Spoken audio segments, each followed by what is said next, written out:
Hey everyone, in this video we'll talk about deleting your account with SimilarWeb.com.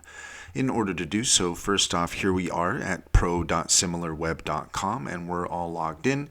You should be met with a screen similar to this, and what you're looking for is down at the bottom left hand corner. If you see here, you have your settings option. We're going to go ahead and click that. And then from there you can see where you can select account. We're going to go ahead and select account.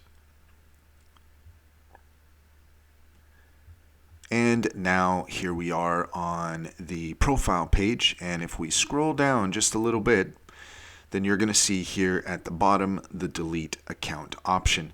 You can go ahead and click on that and then go take the steps in order to completely delete the account, and that's all there is to it. If you found this video helpful, please leave a comment and like and subscribe for more helpful tips.